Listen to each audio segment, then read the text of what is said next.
even if you're single. I think we need to separate our time into different buckets. Okay. So we need in different activities. So we need to spend time on ordinary activities, which maintain the status quo. But then we also need to spend time on capital activities, which really propel us forward. And paying all the bills, that's a status quo issue. Generating additional net worth and income streams, that's capital. We got to do whatever we can. If someone's single, they got to figure out a way to spend time in both areas. But if you have a spouse, what an advantage you have in that somebody can work full-time, somebody can work entrepreneurship, or maybe part-time and full-time, or 2 part-times, but somebody's time has got to be spent on capital activities. It all starts with taking those steps toward acquiring those assets, being scared, but doing it anyway. Everybody's got to get scared before they build up that commitment, that determination to do that. Fear comes first and before success. Welcome, millionaires and future millionaires. You're listening to the Millionaires Unveiled podcast, a show where you'll hear the stories and interviews of everyday millionaires. We'll unveil their decisions, their strategies, and their portfolio allocation. Now to your host, Jace Mattinson. Welcome back to another episode of Millionaires Unveiled podcast. This is episode number 363. Host Jace here with my co-host Stacy. How's it going? Doing really well over here, Jace. How are you? Doing pretty good, man. I am pumped for today's episode with Chris. He's got a net worth of over $1 million. But yeah, the energy he has and the advice he's dropping, it's just so palpable. I mean, I remember recording this episode and I felt like I was in law school with him. I felt like I was doing his MBA with him. I felt like I was on his corporate journey with him. I felt like I was investing in real estate. And quite frankly, I felt like I was even there when he describes the situation with the toaster and his 6-year-old and trying to teach her about real estate. And we've got a 6-year-old of our own. So really hits home, no pun intended, in a lot of different ways. So super excited about this episode with Chris. He used to be effectively in corporate America for a greater part of a little over a decade, and more recently moved into being a full-time real estate investor. And he's got just shy of 3/4 of his portfolio of his net worth is in real estate. He's got a little bit in the market, a little bit in cash, and then as an angel investor as well. So before we get into the episode with him, though, hot off the press, a record number of homeowners, almost 40%, 38.5% of homeowners do not have a mortgage anymore in the United States. That is up from the low 30s back in 2010 at the kind of the bust of 08-09. So we've seen quite the drastic rise in mortgage payoff. Obviously, some of that is due to the baby boomers aging and getting into kind of their later years where probably don't want that risk. But yeah, we've seen interest rates increase after having bottom level interest rates for a while. Yet baby boomers and a lot of other people have still chosen to pay off their mortgages. West Virginia and Mississippi, over 50% of owner-occupied houses are mortgage-free. It's pretty wild. In fact, in Texas, where we live, 18 of the top 50 counties are mortgage-free. About 70% of those people in those counties are mortgage-free. So quite the interesting dynamic as it relates to real estate and what we've seen here over the last, decade plus. Right. Something else that I thought was interesting about the article was just the increase in all cash purchases of homes. In Q1 of 2022, just over 25% of home purchases were made in all cash. And most recently in Q4 of 2023, over 33% of home purchases were made in all cash. And this is something that even you and I personally have discussed in a future home purchase, trying to put more down in cash given the current interest rates. Yeah, it'll be an interesting trend to pay attention to and very applicable for today's discussion with Chris. Before we get into that, a few more housekeeping things. If you'd like to be on the show, send us an email, millionairesunveiled@gmail.com. We're always looking for new great guests. Got some slots open here throughout the rest of the summer and into the fall.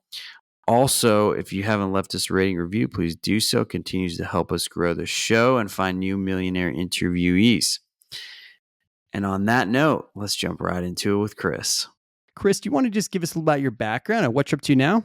Yeah. Hey, thanks, Jace. I'm Chris Bystransky. I'm a former longtime corporate employee. Love my jobs, but realized I wanted more out of life.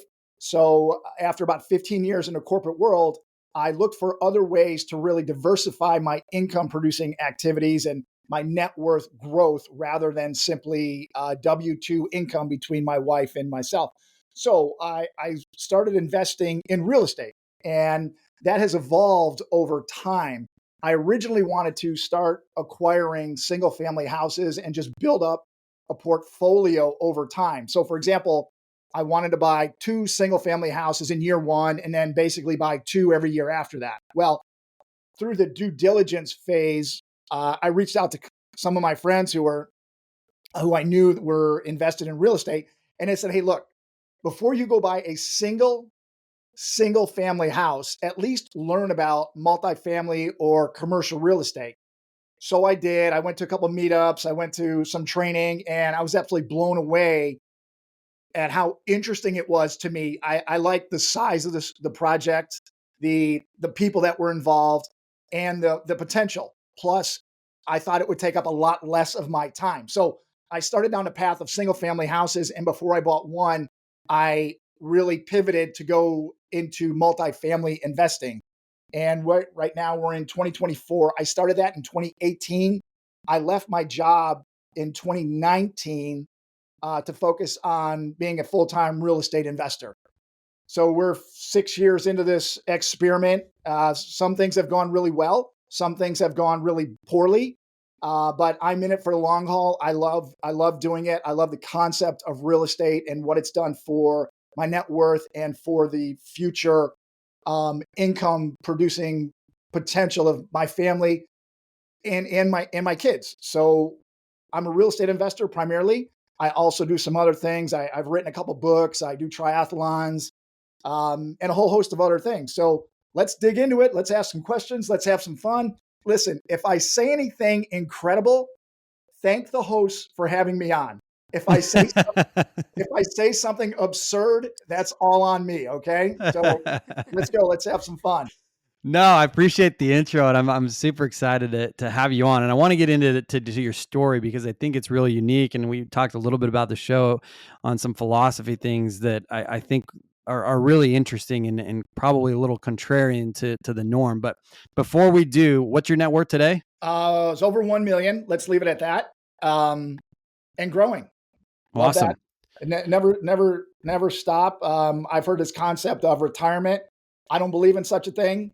I think there's just a pivot to the next stage. We all go through these stages in life, and it starts when we're little.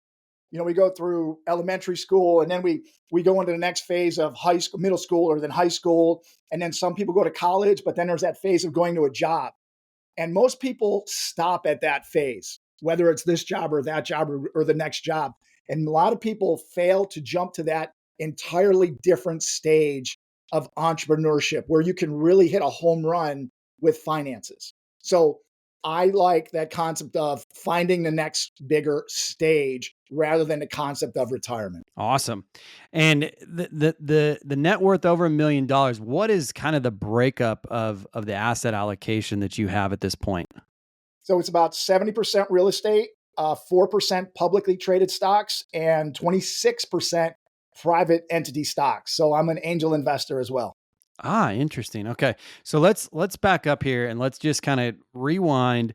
Chris, give us the high level, because in your bio you sent me, I mean, you're extremely well educated. You've had multiple professional careers. I mean, kind of walk us through that journey of how this really started and what you've really done for your career up to this point of being a real estate investor full time.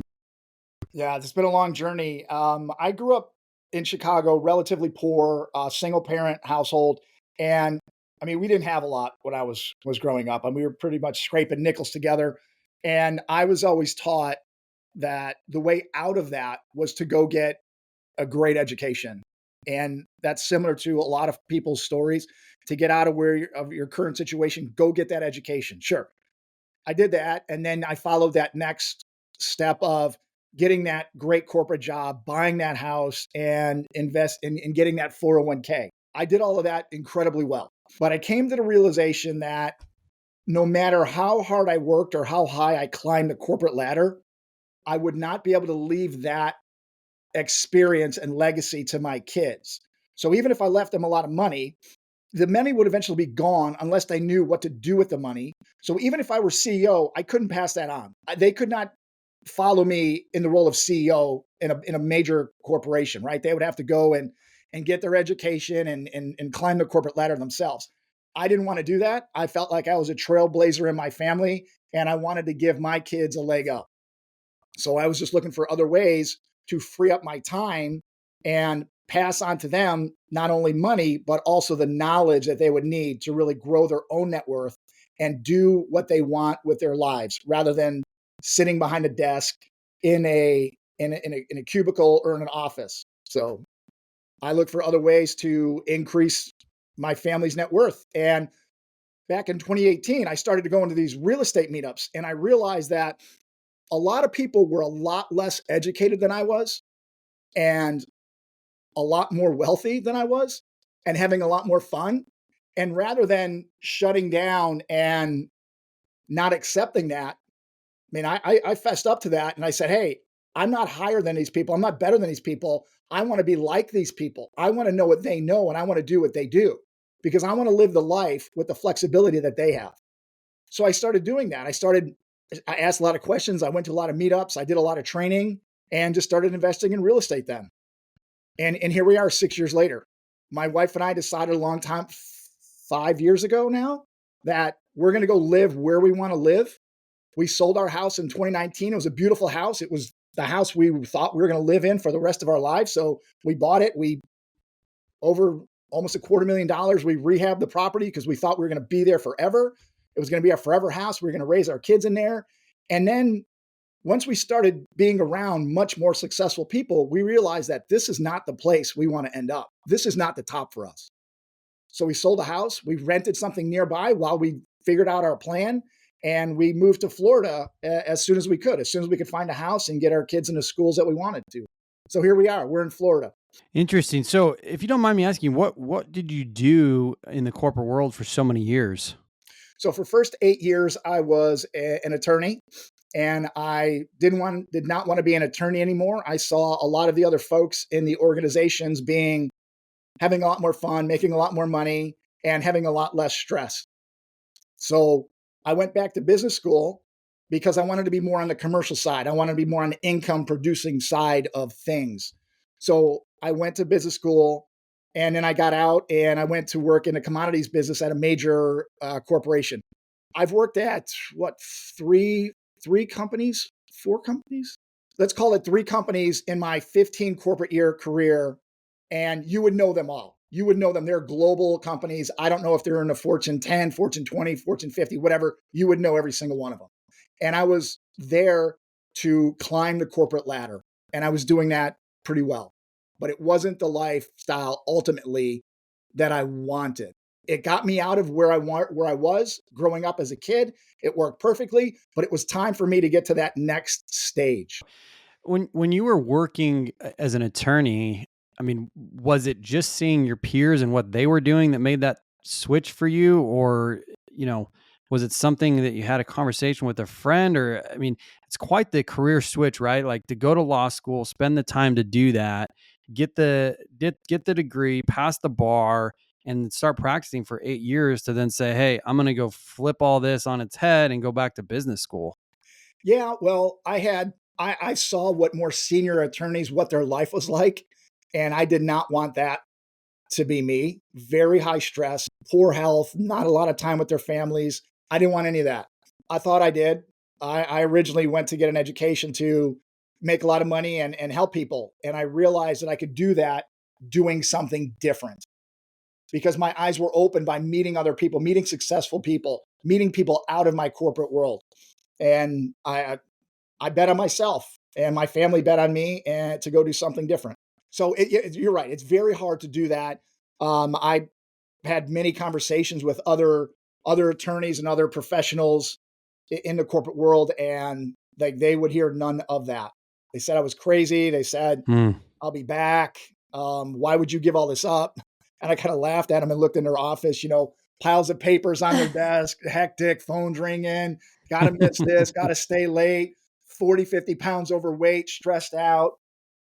Like, I don't know. This seems it's going to be difficult to miss, but I think I'll miss it. And what kind of law were you practicing? Corporate tax. Wow. Okay. Interesting. So fast forward, you go to this meetup and you're in your other corporate job. You go to this meetup. What led you to that meetup, I guess, in the first place? Well, we started having kids and I wanted to spend more time at home. So I was looking for other ways to make money and to grow wealth rather than sitting behind a desk at my corporate job. And I just got some referrals. Hey, check out this meetup. Go learn about this type of real estate. So I would look online, go to like meetup.com and just find real estate meetups. And I went to the next one available. Like there was one that was close to my house, but they're every month and one just passed. So I'd have to wait basically another 3 weeks if I wanted to go to one close to my house. But there was one in 2 days that was like 20 miles away. I went to that one. I drove there after work and I sat in the parking lot. It was at a restaurant, in a private room in a restaurant. And I sat in my car for about 15 minutes before going in, having this debate with myself. Should I go in? What are these people gonna teach me? I'm more educated. I have a great job. I got a great life. What am I doing this for? Finally, I mustered up the courage to walk in, and it changed my life because I heard a lot of stories. I met a lot of folks who are now I consider my friends. I just heard what they did and how their mindset was and how they were aiming much higher in life than I was. I was aiming, like 1 or 2 steps, maybe 3 steps higher on the corporate ladder. And they were aiming for a house in the Caribbean. They were aiming for worldwide travel. They were aiming for whatever they wanted to do. And that just blew my mind, thinking that, man, I just spent all of that time in education, all that time in the corporate world, and these people are blowing me away with their goals. So I had to learn more, and I wanted to follow in their footsteps. And that's what I've done.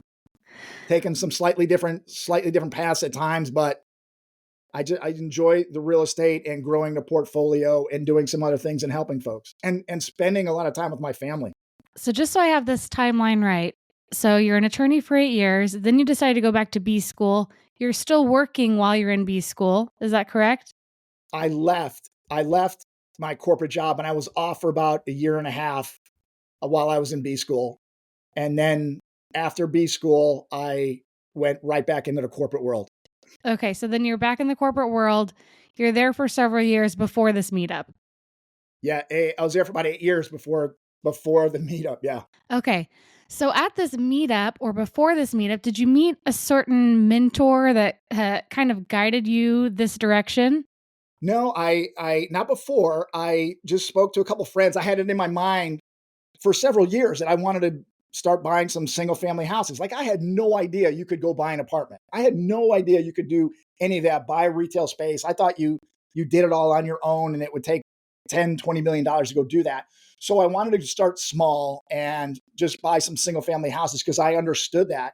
And then they guided, some of my friends said, hey, look, before you do that, just go and learn about apartments, learn about multifamily, learn about bigger things. And that's how I got involved, going to several meetups and several training weekend seminars. And then it was absolutely no brainer after that. I could deal with small stuff that's going to take up a lot of time, or I could deal with bigger stuff to take up about the same amount of time. And the numbers, the finance, the documentation, the relationships, all of that made better sense to me going bigger with apartments rather than single family houses. So I know that Moving directly into multifamily can seem kind of daunting. What gave you the courage to go for it, and how did you find deals? Because that's another thing. People, oh, that sounds fun, but how do I even get started? Am I doing this by myself? Do I have a partner? How does it work? Yeah, so by yourself is really difficult. No, I had people that I leaned on. I joined a big coaching program. I had people around me who were very successful. I had a lot of questions. I did the analysis. I did all the training. I invested passively several times before being a general partner on a deal. So it was this progression that I went through that I think a lot of people go through. So it definitely was scary. That first $50,000 check I wrote, yeah, I was scared, absolutely scared. It's terrifying to give away money like that into an investment, right? Because I had worked a long time in the corporate world to get that. That's a big chunk. I had never written a $50,000 check before. So to write that to go invest in a syndication in an apartment, it was a big damn deal. But now, and I scoured the documentations, I looked, I watched the webinars, I talked to people, I asked questions, I talked to more people, I asked more questions, and I finally pulled the trigger on one, and it was actually a great investment. So I did that several more times, and now my investments are more. It's not 50 grand. It's six-figure investments now, and that's just a progression, the growth, and the possibility with real estate. A little rough patch now in 2023 with interest rates, but all of these things are cyclical. How long after your first investment until you left your corporate job? About a year and a half. So my first investment was in 2018, and I left my corporate job in the fall of 2019. So somewhere a year and a half. And it wasn't, I had not replaced all my income yet because I was a pretty high earner, but it was the time I wanted to go all in. I couldn't go, I was not capable of going to work full time, coming home, having a wife and kids, and then also working on apartments, on real estate. I just couldn't do that. Something was going to give, and I would rather give away the corporate job. So I just went in all in real estate, got involved in some deals heavily, qualified as a real estate tax professional, which has incredible tax benefits. My wife still had her W 2 income. So we offset a lot of that with depreciation. I mean, the benefits, when I started digging into all of these things, the benefits far outweighed the risks. When you made that jump, what did you do about health insurance? I know that safety net is something, and those additional benefits are important, and something that hinders people from maybe making that jump. Yeah, so health insurance and that safety net is a big deal. So my wife had her corporate job, and it was a great partnership in that. And I think anybody should do this. Anybody can do this, even if you're single. I think we need to separate our time into different buckets. Okay, so we need in different activities. So we need to spend time on ordinary activities, which maintain the status quo. But then we also need to spend time on capital activities, which really propel us forward. And paying all the bills, that's a status quo issue. Generating additional net worth and income streams, that's capital. We got to do whatever we can. If someone's single, they got to figure out a way to spend time in both areas. But if you have a spouse, what an advantage you have in that somebody can work full-time, somebody can work entrepreneurship, or maybe part-time and full-time, or two part-times, but somebody's time has got to be spent on capital activities to really make that growth, to really hit home runs, to really grow the net worth. So that's what we're able to do between my wife and I. And, so we're able to maintain the health insurance and this so-called safety net. But there was no way to stay where we were. Once we realized that there was other better options out there, there was no way we were not doing something. No way. What a great partnership you guys have together, it sounds like. How would you describe how transitioning from your corporate job to real estate catapulted your net worth? Well, it was nice to be able to grow net worth without doing anything. Previously, we had a lot of capital wrapped up in 401ks, and that was like all we had. So we had our W-2 income, and then our 401ks. And the 401ks would creep up, they'd creep down, not too much. And then we invested in an apartment. I wrote that check, and a year and a half later, I got like a 70% return. I'm like, wait, did I just I got a check back for, 80 grand? I mean, did that really just happen? I didn't do anything.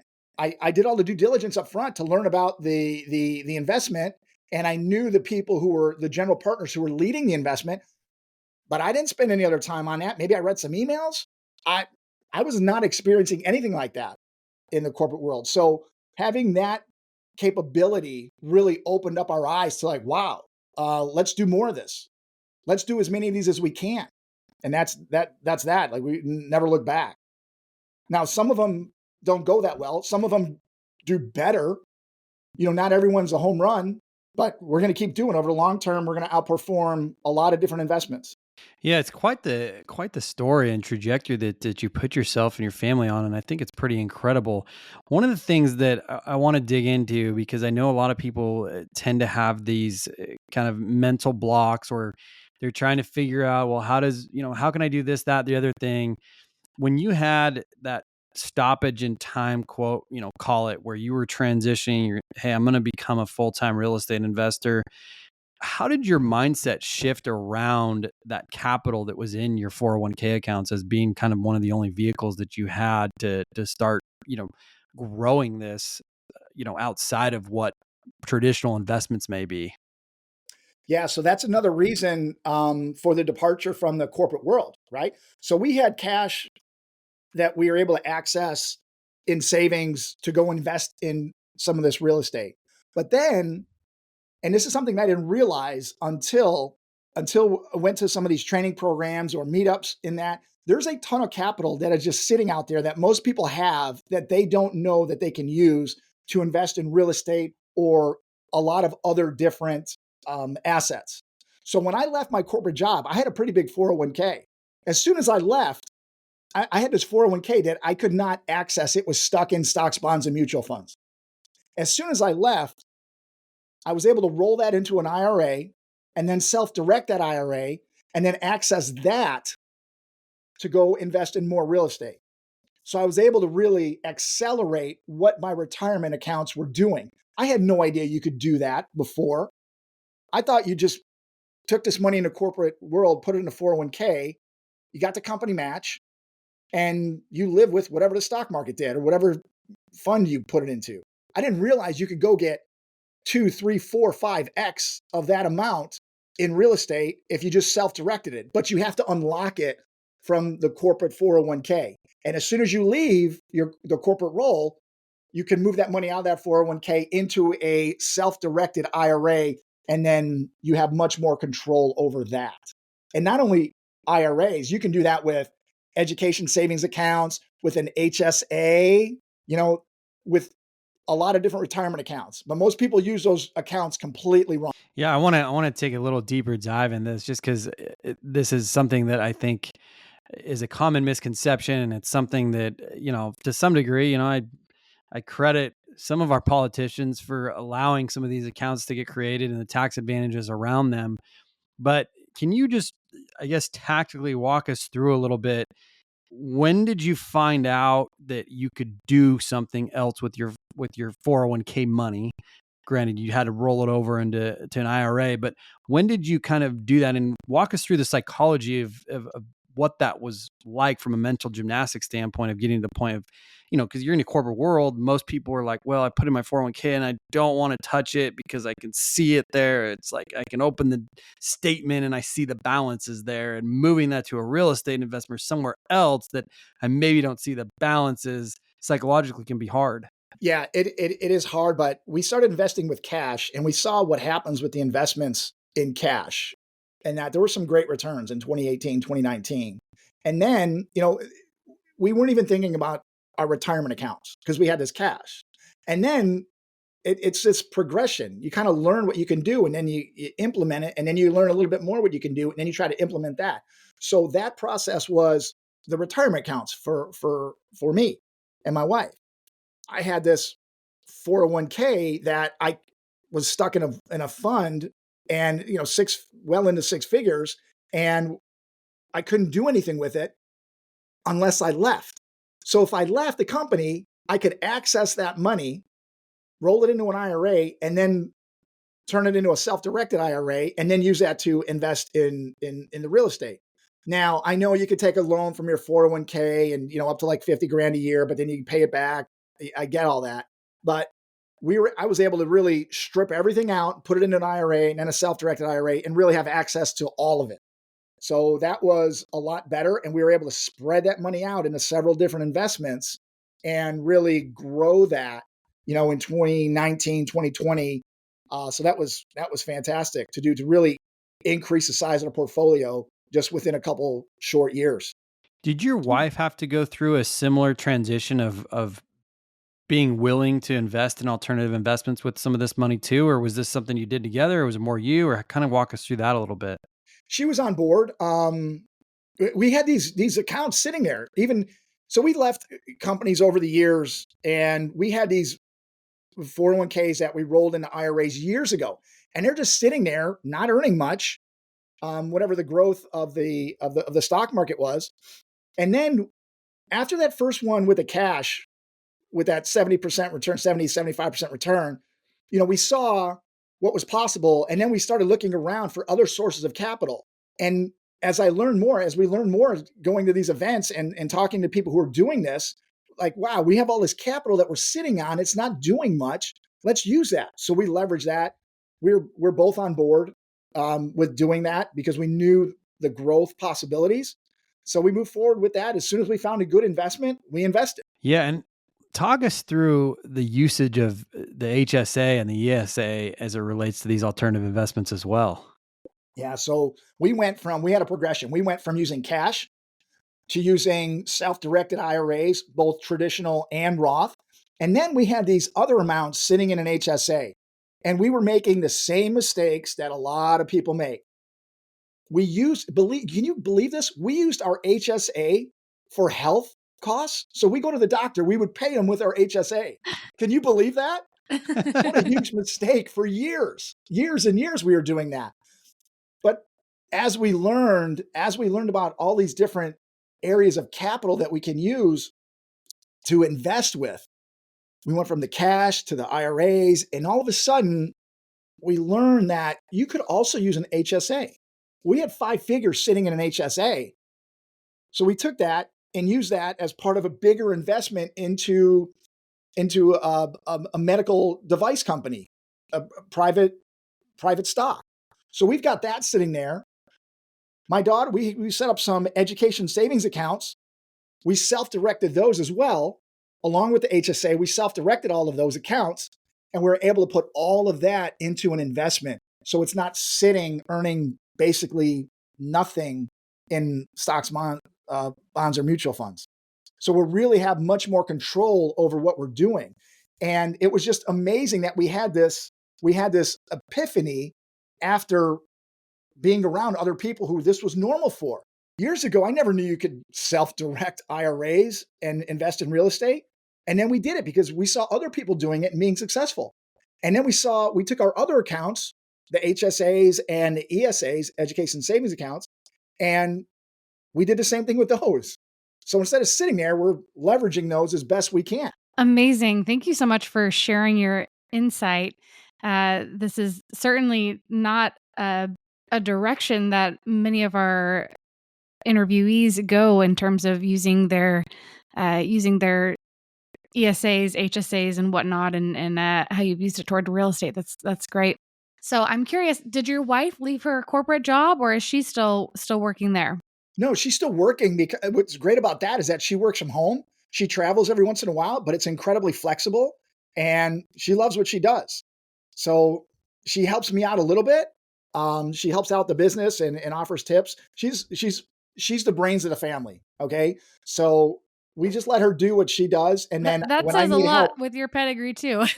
I'm not kidding. I'm not kidding. When I need help, I bring in the big guns. So, and then big guns is my wife. Oh, it sounds like you married well then. All right. So I was very lucky. So where does Chris go from here? Where do you see yourself going? What's the trajectory? Do you have a mark you're trying to hit? I don't have a mark as a number. I have, I'm very driven and I feel like I have a lot more to contribute. I certainly want to continue on real estate. And what's going on in the last year with interest rates, it's very difficult, and price spikes. It's very difficult to find something that a property that makes sense. You know, rents are already high. I don't know if it's possible to come in, buy a property and raise rents more. People may be tapped out, and I don't know how much you can improve properties. Certainly that's going to happen in a lot of cases, but nowhere near the extent of that happening over the last 5, 6, 10 years. Okay. So the natural progression for me would be to go into some type of development. And I would be very interested in that. I'm working on a couple things, whether it's developing apartment property or single family house community. I'm very interested in that. There's also another stage, and I will spend most of my time on real estate. I have to qualify. I have to continue to qualify for real estate professional. So I spend most of my time in real estate. But also, I feel like there's another stage. I have a lot of things I like to share with folks, and I keep getting asked a lot of the same questions. So I'm in the process now of putting together a couple online courses, some digital courses that people can access, and that's really taken up some of my brain power. So that's the next stage for me, along with development projects. Are you happy with your lifestyle balance at this point? I absolutely love it. I mean, my wife and I decided to sell our house in 2019, and it was a very difficult decision. I actually cried when we moved out because we took that house, we rehabbed it. It was in a great area outside Houston and Katy, and we thought our kids were going to grow up there. I mean, we had everything in that house the way we wanted it. And when we moved out, it was very sad because we lived there 6, 7 years, and both my daughters were born there. I just have so many memories of that. But we knew we were going to move to some place that we really wanted to be, that would give us more opportunities for activities. So this past year, about a year and a half ago, we moved to Florida, and I love the warm weather. I'm trying to avoid the cold as much as possible. I mean, this morning I went swimming. I swim outside almost every day. I love to golf, ride bikes, do triathlons. So the quality of life for us, it's not for everybody, is much better than where we were before our move. So I love being in Texas. I spent 25 years there. Got a lot of friends there, a big network of folks. And I go back there a couple times a year, but just for outdoor activities, I love being where I am now. And that's a hard decision to make, to sell a house like that and then to move. And we sold our house. Now, okay, everybody sit back. This decision is not for everybody. We sold our house before we were ready to move, ready to relocate, because we didn't know where we were going to go just yet. And we sold our house and we rented. Okay, everyone sit down, don't fall over. I'm standing. A house. We rented a house for 3 years, less than a mile where our other house was. And the reason we did that was so our girls could stay in the schools that they were in. And then as soon as we we decided where we were going to move to and where our girls could get into school we wanted to get them into, we were able to move without a hassle, because every summer our lease came up and you could just move. There's no hassle. It was so easy to move because we were not weighed down by having to sell another house. So we were able to pull a trigger like that when we were ready. When we moved to Florida, we're still renting because we wanted to see where the location that we want to be in. And we made a decision that we're not buying any more houses unless it's the house, the location that we want to be in forever. So we don't want the land and the house to be sold by our kids as soon as we die. We want that location to be special for them or important that they keep it. So we're renting now. We have the opportunity every summer now to go and move and buy a house without any hassle. But with interest rates now, our rent is way cheaper than an interest on another house. So why move anywhere? And maybe there's other people in this position, but we don't have a lot of we don't have any capital wrapped up in a house. We invested all that. So I know that decision is not for everybody, It seems a little awkward, but it's a great lifestyle for us. We got the location that we wanted. We're in a great neighborhood. We're just not buying this house. I am so impressed by the forethought you and your wife have put into your life in general. You are constantly setting yourself up for the next big home run. It seems like you're always kind of positioning yourself on the board so that you're ready for what comes next, which is really impressive and calculated. I have one last question before we dive into some rapid fire. You've mentioned wanting to set your children up for success. So, what have you done, or what are you doing to set them up for your version of success or keeping this wealth generation going? Yeah. So one of the things I'm most proud of is that I wrote a book called Renting from My 6-Year-Old. And the book details my transition from being a corporate guy into an investor.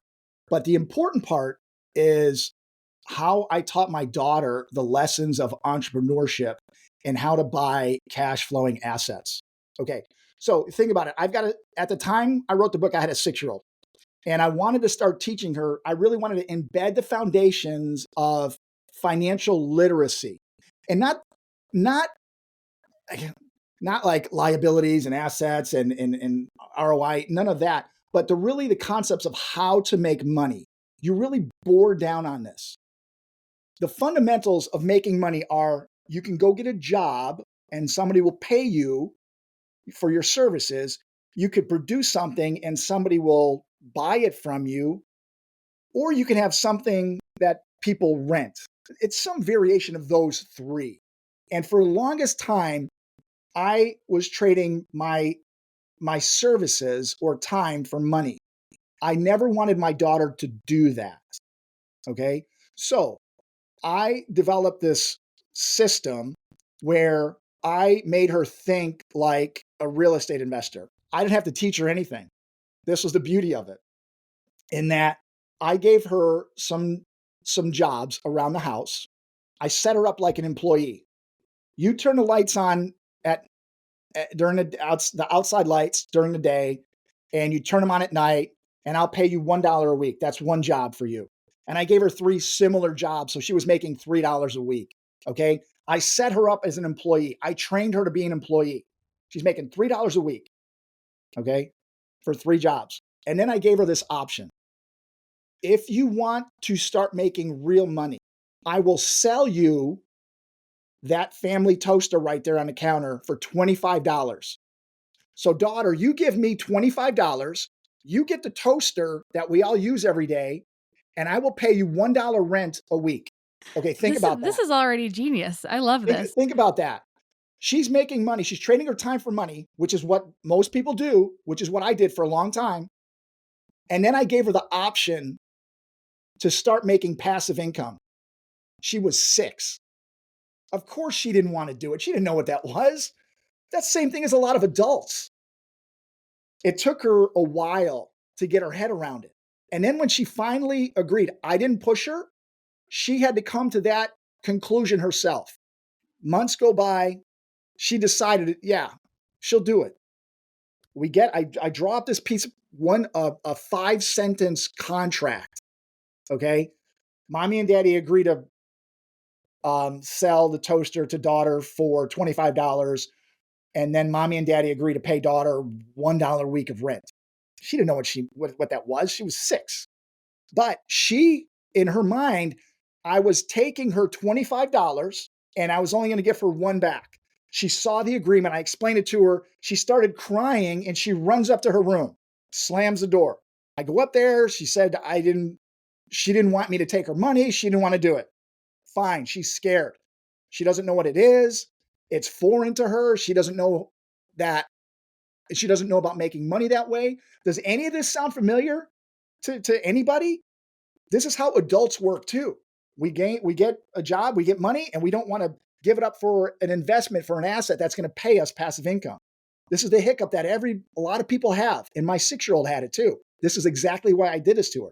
A couple weeks after that episode, she's sitting around playing, and she said, "Fine, I'll buy the damn toaster. Now, I don't know where she got that language from, but she mentally wrapped her head around, okay, let's do this. So she bought the toaster. A month or so later, she bought something else, and then something else, and then something else, and then something else. By the end of it, she was making $20 a week of passive income because she bought 5 assets around the house. I pulled her aside one day and I said, hey, sweetie, you know those jobs you have? She said, yeah. I said, I can't pay you for those anymore. It's too expensive. And I'm going to get your younger sister to do the jobs cheaper than you. I was laying her off. She said, and she started to get tears in her eyes. She said, I'm not going to have the jobs anymore. I said, no. She's like, I'm not going to get paid anymore. I said, no. And then she asks, am I still going to get paid for the things I own? I said, yes, those are your assets. I pay you rent on those. And she's like, okay. And she got a big smile on her face and she went off to finish playing. So I laid her off. She was no longer going to get her wage, but she was getting the passive income from all the assets that she owned. So she didn't have a care in the world. How many people out there would love to get laid off and not have a care in the world because they've got way more money coming in through passive investments? It all starts with taking those steps toward acquiring those assets, being scared, but doing it anyway. Everybody's got to get scared before they build up that commitment, that determination to do that. Fear comes first and before success. She learned that at 6. So that's how I'm teaching my daughters about the world of finance. We don't have to look at a balance sheet. We don't have to look at an income statement or a cash flow statement. She knows the ways to make money are trade time, your time for money, or buy things that pay you. She understands that. I didn't have to explain that to her. I think this is the most creative method of teaching that I have ever heard. Thank you so much for sharing. And I think that we have a toaster to sell. Yeah, I mean, the name of the book is called Renting from My 6-Year-Old. That's awesome. Well, let's wrap up with some rapid fire questions here. What's the most expensive pair of shoes that you purchased? Golf shoes, about $300. Okay. Best shoes I've ever owned, and I wear them even when I'm not golfing because they're so comfortable. What kind are they? Echo. Okay. Yeah, Echo. I wear Echo or I go barefoot. All right. I am not sponsored by Echo. I was just about to say, it sounds like you need to go get an NIL deal. What's the most expensive meal out that you paid for? I'm not a big restaurant guy. I don't know, maybe $100, $200 on a steak place. Okay. What's the most fun that you've ever had with money? Probably travel. My wife and I went to an island off Maui called Lanai, and we stayed there for 4 or 5 days a long time ago. And it's like, should we spend the money to do this? And someone gave me the advice of, it's just money. Go have the damn experience. And I'm so glad we did. Awesome. Do you remember what you paid for it? It was a couple grand for a few 3-4 nights. I don't know. That's awesome. Great golf, great food, not crowded on the island of Lanai off of the coast of Maui. Yep. That's awesome. What's a key lesson you learned from childhood? Keep growing, and don't give up. Your current situation does not dictate the future, and you have all the control you need to make tomorrow better than today was. Awesome. What's a bucket list experience that you're looking forward to? I want to go and I love golf, and I like to travel, and I love the ocean. I would love to play golf in the morning on the East Coast of the United States at sunrise and get on a plane and go to the West Coast and play a second round, finishing at sunset. Okay. Awesome. What's the craziest thing you've ever done to earn money? I wouldn't call it crazy, but when I was in high school, I worked my busboy in an Italian pizza place in Chicago, and I would work from like 5 to 2 in the morning on Fridays and Saturdays. I wouldn't call it crazy, but I worked hard, and I saw that it was a lot of lessons because I saw people who were a lot older, and that wasn't the lifestyle that I wanted. So it was an incredible learning experience.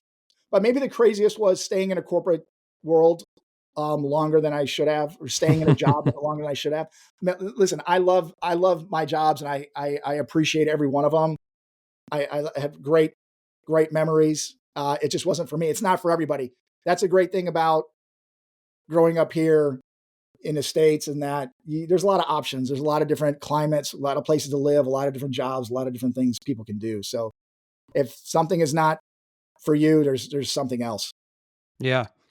What do you remember what you made at that bus job? It was minimum wage, but I made a hell of a lot of tips. I mean, I'd be walking home at 2:30 in the morning with a couple $100 in my pocket as a Nice. 16-year-old. Was that your first job too?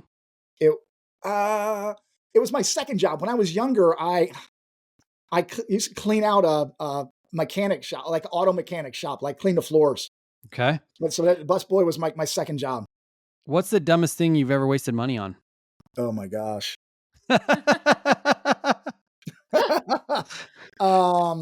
Damn, that's a good question. I know I'm gonna catch a lot of slack for this too. Maybe formal education. Okay. So I probably just upset some folks. So there's big formal education, and then there's tailored specific education. I think people can get ahead now with tailored specific education. And I spent, several $100,000 on my formal education. I'm sure somewhere in there was some waste. Yeah. And in your case, what, 4 years plus 2 plus 3? So 9 years? Yep. Formal? Wow. Of very expensive stuff.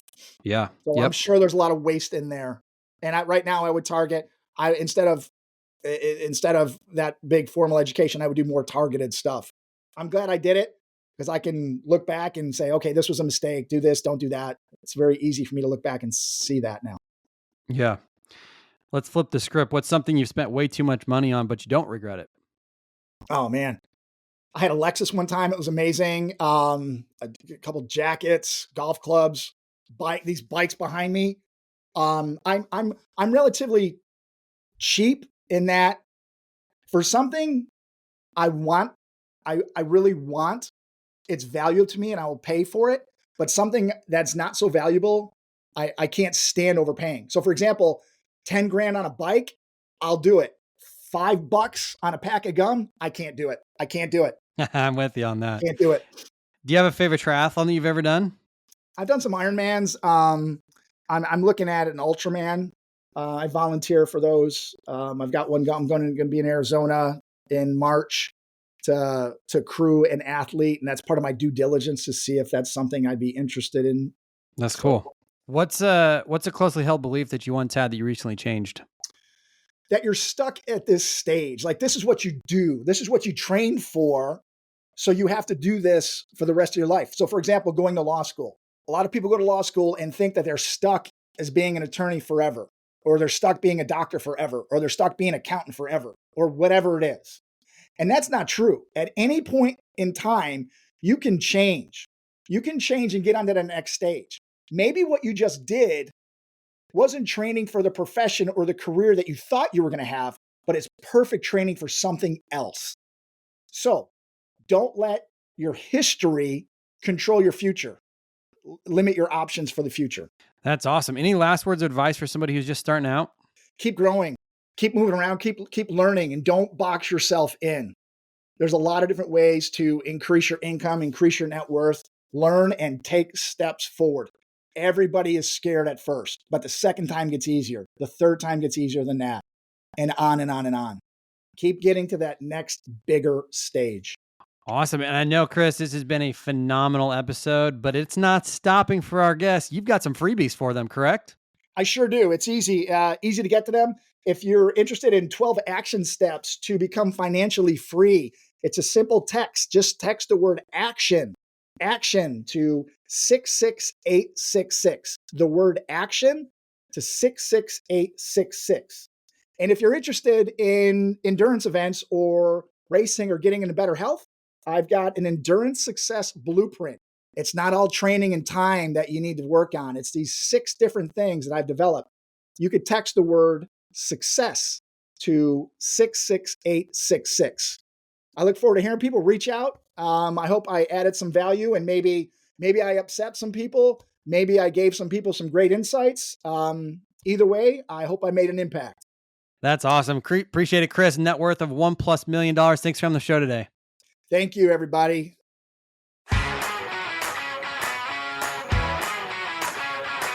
Thanks for listening to the Millionaires Unveiled podcast with Jace Mattinson. For more stories, investment opportunities, and information, check out our website, millionairesunveiled.com. See you next time when you'll hear from another everyday millionaire.